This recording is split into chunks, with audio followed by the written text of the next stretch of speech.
The section behind me is the first place where I was actively on a run and trying to fly the drone, filming my run.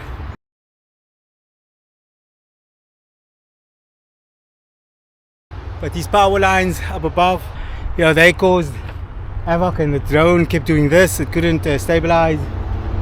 But anyway, I tried to make the best out of the shot as I could. But this was my first ever. Don't ever underestimate your beginnings, where you're starting. I mean, I'm starting training for a triathlon now. I'm rubbish. I cannot swim.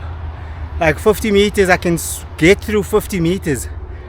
But then take a bit of a break at the end of the pool, turn around, swim back, maybe another 25 meters, and then I'm, froggy or breaststroke.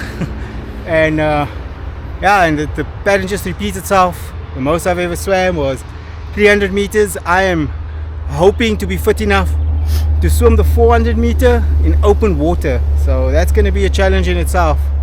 So we'll see, but I know from training for all the marathon and all these things that I've done in this last year and a half, that the beginning part is the most uncomfortable, but it's also the part that must be treasured the most, because it's what you can reflect back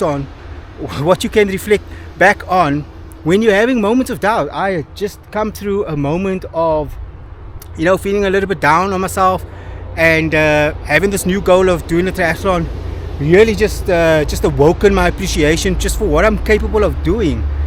Looking back at all these things and what I'm capable of doing. So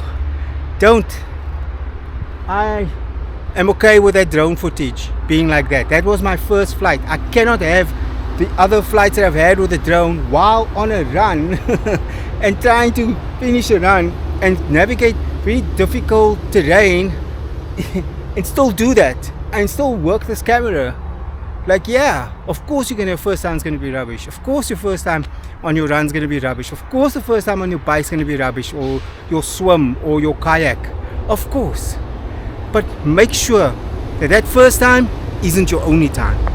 Alright, come out to Giba Gorge, go to your local trail, just go from one light pole to the next light pole and give yourself the challenge that you deserve. Say, man, you'll be amazed at what it can do for you. Alright, I'll catch you out on the trail. My name's Richard. This has been Richard Talks.